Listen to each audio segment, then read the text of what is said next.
Today on The Report, Trump says ICE agents will be at airports as TSA agents if Democrats do not agree to fund airport safety. Extreme and unusual weather occurring across the U.S. Cesar Chavez allegations invoke challenge to diminish his legacy, but not Latino history.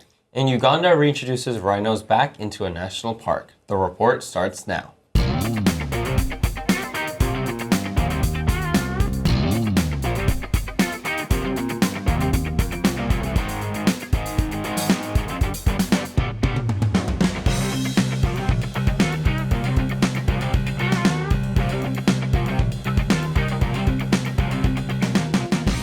Around 150 ICE agents began arriving at U.S. airports on Monday, March 23rd, aiming to help ease long security lines, though their impact appeared to be limited.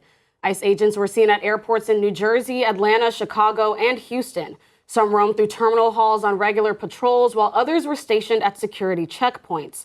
Airlines have been lobbying Congress and the Trump administration to resolve the funding problem at the root of the long security lines. According to the Department of Homeland Security, more than 400 TSA agents have quit during the partial government shutdown. And on Sunday, more than 3,450 of them called out from work, or about 12% of those scheduled. Thousands have gone without pay. Some travelers expressed unease over the presence of the ICE agents following widespread public anger over the agency's enforcement operations over the past year. Aaron Barker, the president of the TSA Employees Union in Georgia, said ICE agents did not have the training to screen passengers and called their presence in Atlanta, quote, a slap in the face, end quote, to TSA workers. So, guys, I think this is really interesting. I don't think we've ever really seen anything like this before, where we're having TSA agents be replaced by another sort of like governmental agency. How do you guys feel? It's very different. And I don't know how I would feel if I was flying kind of during this condition. How do you guys feel? I would just like to say that I agree with the whole having their presence there be, like it said in the quote, slap in the face. Because I saw TikToks and videos, about this happening, and I just think like it's insane because they're getting paid to be there and they're not doing anything. First of all, they shouldn't be there in the first place, but they're there to assist and they're not assisting. There's evidence that they're not doing anything. And again, I just think it's a slap in the face because you have these TSA government workers who are not being paid at the moment. And it's just like, what are we doing? Like, why are they there? And just, I think, again, it's even more so the fact that they're not doing anything. If they were at least helping, but like, they're not doing anything and they're not going to do anything. And so I just think it's just so interesting, to say the least. It's just a waste, basically. I mean, seeing the videos where they're just standing there, and then you see the TSA just like helping the lines because the lines are getting bigger, bigger, bigger. And, you do have a lot of like people who are traveling that were just totally against. There was a video, I think, on TikTok that a woman was screaming like, "You're Nazis, you're not supposed to be here." So, like, there are a lot of people expressing how they really feel about them. And it's funny because it's just like not even all of the airports, not even LAX had ICE, which, a lot of the reporters were expecting them to come for their arrival. And they're like, well, what happened? So, it's like a mix and match on how like they're being selective with certain states, which is, like they have some in Salt Lake City. They just had arrested a woman there, and the woman was like screaming, saying that she had papers on doing so. So, I think the ICE agents are just picking and choosing on who they want to grab. I agree. I also think it kind of goes back to just the overall repetitiveness of what ICE has been doing. But like you mentioned, this is the first instance where they're taking over another government job for kind of without reason, really. I mean, they're not necessarily arresting anyone as ICE there, but they're also there. And I feel like they're kind of there to kind of invoke like that sort of fear among like travelers and all, which is, one, it's unfair to them, obviously, and it's unnecessary. Two, like we mentioned before, like they're replacing the jobs of workers that have trained to be there and are supposed to be paid to be there. So overall, I think it's just kind of another rendition of another disappointing decision or ICE decision. But as we mentioned before, and weeks and weeks on end, they're never surprising either. Yeah, echo what all of you guys said. You touched on a good point where it's like you would think that they would be in cities like LA where they've been before, or like Minnesota, or like areas that it's kind of expected, but I feel like I don't know like what their strategy is. I personally don't think they really have one. But they keep showing up in places where like logically for whatever they have going on, it just doesn't make sense. And like you said, it really is just trying to invoke fear in people who are just flying. Being on an airplane is not a crime. And what I really don't understand is if you understand the process of going to the airport and getting on a plane, there is no need for ICE to be there. You don't have to be a citizen of the United States to fly an airplane. Fly an airplane, to be on an airplane. I think it's really weird timing. It's really weird behavior. And just the fact that like TSA already isn't being paid on top of it all, it's just like, okay, guys, like we need to not do this. What's the whole point of that too? Because if we have foreigners that come in here, are you going to be like, oh, well, you're a foreigner, right? Go back. It's like, whoa, I came here to pay a visit.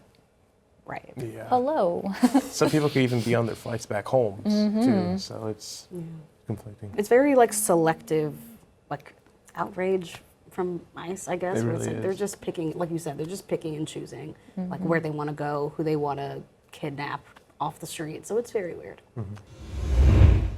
The U.S. is experiencing multiple extreme weather events all at once, all of which are unusual for this time of year. In the Midwest and Northern Plains, major record-breaking blizzards continue, with heavy snow and dangerous travel conditions.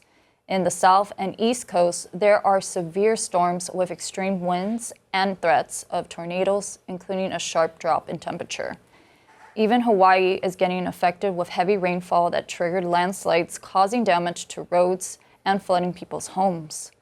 While here in the Southwest, we are experiencing record-breaking heat, waves which is rare during this time. LA Mayor Karen Bass said Monday, quote, "This is technically still winter," Bass continued. "This is not normal for March, obviously, but it is a sign on how climate change is impacting our city." You know, we just had the first day of spring that happened not that long ago. It felt like summer, not gonna lie. So how are you guys feeling about how this is happening? Do you think we're gonna get more of these crazy weather conditions during summer is happening? So how do you guys feel about this?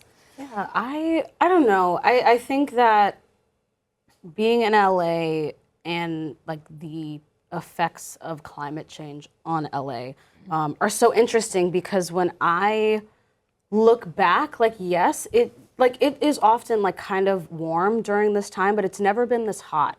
And I think that we're seeing like these sort of like weird like record-breaking events in like March, like you said, which like really doesn't make a lot of sense. I don't know. I feel like summer gets hotter every single year. Like I want to say 5 years ago, I was like, wow, this is a really hot summer. It could be the same this year. It could be completely different. I feel like the issue with climate change is that it's so unpredictable and that even though we kind of are seeing these increases and these patterns and these trends, you really never know what could happen. Like it could rain tomorrow. And I feel like that would just be like a normal, regular day for us. Which I just think is very interesting because I think that SoCal, we pride ourselves on our weather, but it gets to a point where it's like, okay, like this is actually unbearable. And I think like you look at places like Arizona and places like Florida where it's like over time, it's just getting so much worse. Hopefully that doesn't happen here. But like I said, like climate change is so unpredictable. I just really have no idea. Yeah, what do you guys think? I think to your point as well, my roommate was checking the weather this morning and he was telling me that next Tuesday there's supposed to be a chance of rain on both Tuesday and Wednesday. But also, like, we have mid-80s today. The past couple of weeks, it's been in the 90s, and I feel like I didn't savor the good weather enough, or at least, like, the cold weather. As someone who also runs hot pretty easily, too, I'm like, dang, like, now I'm just wearing shorts every day, and I feel like it's only March. But, I mean, to your guys' point, like, I just feel like it's different for sure, and I feel like it's a little bit concerning in the sense of like, okay, like how hot is this summer going to be, or like what are things going to look like going forward? And it just kind of goes back to that point of like we just never really know what to expect, or like I guess just be open to what you can control in this case, especially because it's changing a lot. I think the key word that you said is like how unpredictable the weather is, especially with like I think Southern California in general is like, yeah, we're so blessed. Someone that grew up here, we're so blessed to have like the perfect weather and like we're like the dream travel destination for like a lot of people, right? And we're like in the movies and the media, right? Anyway, so it's like SoCal's perfect. But I think especially to the point of like with climate change, it can really go either way. And I think especially recently, I've seen a lot of videos online where people talk about like, oh my God, like it's feels like summer and da da da da da, and people are like making, I guess, jokes out of it, which to each their own. But I'm like, this is clearly like a result of climate change. Right. And yes, we have had again the unpredictability of the weather here in Southern California, but like this is not normal. Like it should not be this hot in March, or at least for the most part. And so, like you said, it's gonna rain next week, and so I'm just like, I don't know. I think, yeah. I mean, we live in some climate change. Yeah, I just think it just continues, at least for me personally. Like it is concerning because I'm like, yeah. That's all I gotta say because I'm just like I'm speechless actually because lots of words. Yeah, lots of words. Too. It really is. It's just concerning for like our climate, like truly, and who knows what it's gonna look like next year, 5 years from now, 10 years from now. So yeah. I would always like to say, oh, we're just going through a bipolar weather today. And like you said, it's very unpredictable. I remember like a couple years back, I considered it a very long summer because it was like around the month of October where it was still hot. And I was just like, we're in fall. When is the leaves gonna turn like orange? When they're gonna come brown? Like when is it gonna fall off? Like it's hot. So yeah, I think we don't know if our summer is gonna be shorter this time of year or a little bit longer. So I think it is like you said, like it's really great to we live in California, so we don't get to experience like snow or anything. But to think about how the other states are handling, like how do they handle natural disasters than here? Because all we have is just heat, maybe some floodings, Santa Ana winds, all of that stuff. But, it is a little bit troublesome in how we are like taking this message. Like we're taking it as a joke or we're taking this seriously. So we're getting mix both ends on both of them. Mm-hmm. For sure. Newly surfaced abuse allegations involving civil rights icon Cesar Chavez are sparking a national conversation about how to reconcile his legacy while addressing his individual wrongdoings. The claims are derived from a multi-year investigation that contains accusations from multiple women, including labor leader Dolores Huerta, who says Chavez coerced her into having sex on one occasion and raped her on another. The report also details allegations from two women who say they were just 12 and 13 years old when they were abused, with investigators reviewing union records and emails to support the claims. In response, Chavez's own co-founded organization, the UFW, has begun distancing themselves from the activists and canceling events in his honor. Cities have started approving movements to remove his name and face from public property, starting with 2 LAUSD schools and multiple murals in the county. The LA County Board of Supervisors also unanimously passed a vote to officially recognize the March 31st holiday as Farm Workers' Day, in hopes to keep the legacy of the United Farm Workers Organization alive. All right, guys, so obviously this is a really sensitive topic, but I do like that note at the end where they decided to kind of keep the honor of the United Farm Workers and to just kind of make sure that the farm workers are still getting their recognition that they deserve. But I wanted to know what you guys think of all of this that's been coming out and all these steps forward towards revoking Cesar Chavez. I mean, good for California. I mean, for recognizing what this activist did. I mean, we should be an example of what's going on in the White House. But I mean, taking account for them to be like, okay, this person wasn't good. This person should be taking accountability, even despite that he's been deceased for a very long time.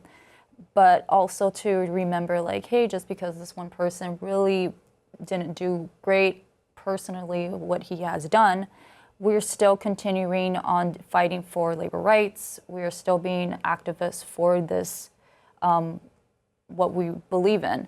So I think it's great that California what people are doing is just to disregard this activist and just continue on what their main goal, their main purpose is for their mission. I don't know. Maybe I have an unpopular opinion, or maybe it's popular. I don't know. I feel like as a non-Latino and non-Chicano, I don't feel like I have like a stake in the conversation. But from the people that I do know and all my friends, etc., I think. I don't want to say that like all the removals are performative, but they feel a little performative because from what I know about Cesar Chavez, he's not particularly well liked. He had some very problematic views just in general. And I think that there's kind of a weird like, not dichotomy, but it's like, we see other things happen, like the Epstein files, for example, and I feel like other things get brushed over, but we're immediately kind of like taking everything away. And I think that it's good. And I am fully on Dolores Huerta's side. Like props to her for even like saying anything. It's been 60 years, I think. Yeah. And I think that it was really brave of her to come out and say anything at any point. I just do feel like the response is a little performative. And I think what I'm trying to say is that I like the response, but I would like to see it implemented across the board for all abusers in all arenas. And I think that it's a little interesting, I think, for the response to be so swift and so fast, where in other places that it just hasn't been.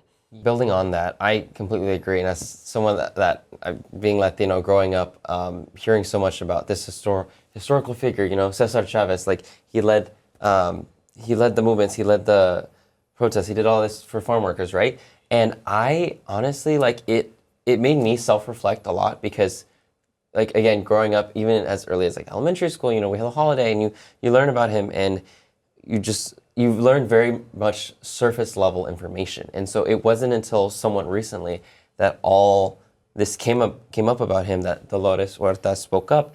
And props to her, without taking away from that, while recognizing that and validating that, and because that took immense courage to speak out. I do think the timing of it all is, I don't want to say interesting, because there's obviously no perfect timing for someone to come forward for something like that. But to your point, I think that while holding him accountable, I would like to see that same level of accountability across the board as well, is essentially just my main point. But again, like learning so much about all these things and the videos that I have seen of his problematic past, it's just very, very eye-opening.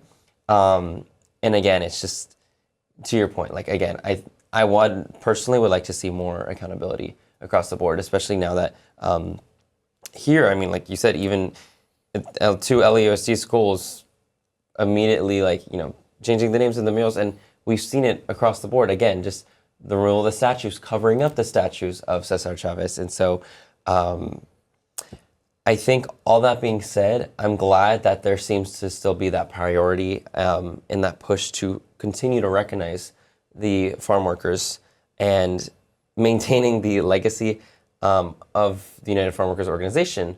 But again, I think this is just a very sensitive and delicate situation that I'm glad that there's action being taken, but we got to continue to learn from this and apply it across the board. I think the urgency is really good, and I like that there's a quick turnaround with this, and we are quick to just kind of believe what was being said and to stand with like Dolores Huerta in this situation and to kind of immediately just put Cesar Chavez down and like for what he had done. I do completely agree with all you guys in just a sense that like we need to see this like with pretty much everyone else in which this is the case, because I feel like you mentioned, like California did the right thing and just kind of like jumping straight on it. Throughout the board and throughout the United States, I feel like that's not the case. And like for most people, I feel like when something like this happens, it becomes like a process where it can take months or even years for us to even start like pushing that one person down. But in this case, it happened immediately. And I do appreciate the timing with doing this right before. I mean, obviously, we mentioned 60 years. It took a while for her to kind of like bring this out, but obviously it may never feel like the right time for a person. But I do appreciate that this is right ahead of that, what we're now calling Farm Workers Day, and that we can recognize it the way we should be.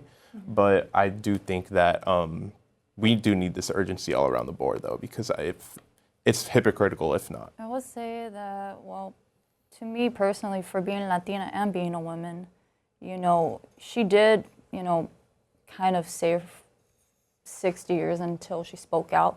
But then again, like, even for a woman not to be saying, not even to say, even if it's 60 years or prior or urgent, people still today are still saying, well, why didn't you speak up? This and that. And, you know, that to me triggers me, because it's like, if a woman has been traumatized, and not to mention she had birthed two kids by the same person. You know, it is controversial, yes, but at the same time, you know, even you said it was like, you know, sometimes it's not the right time. People are still going to be tackling and still having their opinions on how, you know, a traumatized woman would be like, oh, well, why didn't you say this before? There's always these accusations of things, which is hard, you know.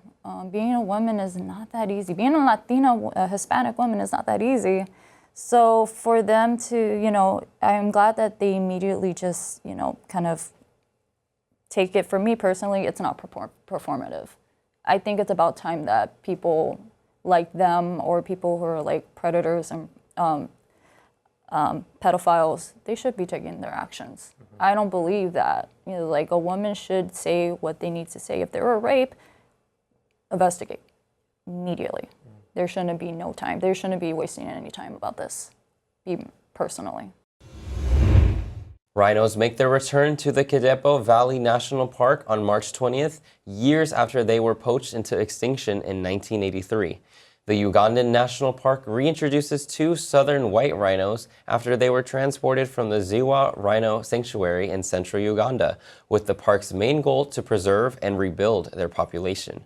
Uganda's rhinos are a vulnerable target for poachers, which continues to be a huge issue for Uganda. Rhino horns are highly sought after by poachers for their expensive value through illegal markets and medicinal products in Asia. The executive director of Uganda's Wildlife Authority, James Muzenguzi, comments, quote, "We are deeply grateful to our conservation partners whose technical expertise, financial support, and logistical contributions have made this milestone possible," end quote. Enhanced security measures have increased as the park reinforces their rhino enclosures from poachers and allowing visitors to view these magnificent mammals in their habitat. I am curious to hear from you all just a little bit about our thoughts about this, and I think it's so amazing that these rhinos are being reintroduced, in that they were brought back after being poached into extinction. Like, that's so amazing. I think anytime I hear positive news about like climate change, or like animals that were like prior to extinction, just any positive earthly news, it's always refreshing. So I'm just curious, what are your thoughts on this? Yeah, it's awesome. I'm very happy about this. Like you said, I feel like whenever there's good news, it's always cool, because there's so many crazy things, especially when it comes to animal welfare and climate change, and especially poaching in Africa specifically. It's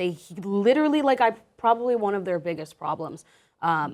And I think it's just so interesting that they were able to even do this after 40 something years. I just think it's really awesome. Shout out to those rhinos. I think it's really cool that they were able to do this, and because there's 2 of them, there will be more in the future. I think the fact that they're able to kind of extend this action and this legacy into having future southern white rhinos. I didn't even know that was a kind of rhino, but now I know, and I just think it's really cool that we're able to kind of resuscitate and preserve these animals' well-being and their lives, because extinction is a huge problem. There's at at Union Station in downtown LA, they have like a whole like art exhibition, and it's about like butterflies and mountain lions and kind of the wildlife that's like present in LA. But they have a whole chart of like all of the insects and animals that are extinct or nearing extinction, specifically in LA, and it is a lot. There are so many animals that are either extinct or are on the brink, and I think that any steps that we can take as a society to maintain their well-being is just awesome. So. I mean, this is like a next step. Like they're trying to, grab all the rhinos and just trying to like resource them, get them to produce. Probably if this works really well, which it is, hopefully they might do it with other mammals that are also in danger, like elephants. Like elephants is also like another animal that they have done for illegal poaching. And it's really huge over there in Africa. So hopefully they'll decide to kind of attack their next step into trying to get the elephants to reproduce. Sorry. To your guys' point, I love the idea that we don't give up on what is nearing extinction and just like animals that may be on the brink. And I think it's especially just kind of heartwarming to think that, I mean, after nearly 40 years of just not having these rhinos, they decided to go and kind of preserve that and to make sure that that is a species that is not going extinct. And I feel like even after all those years, I feel like seeing that work go into that and all, I feel like that's just really like, it's heartwarming to see. And obviously like kind of like to your point, anything earthly, like I love that we're improving, in any way that we can. Yeah, like you said, it's definitely very heartwarming. It's inspiring. I feel like uplifting. It just, to me personally, brings a sense of, I guess, hope for the world, and like, not all is lost, but but like, no, I know sometimes everything can just feel so heavy. And so whenever we do hear these positive news stories about anything pertaining to, especially like wildlife, climate change, positive political news, things like that, it's just, again, offers that sense of hope and inspiration.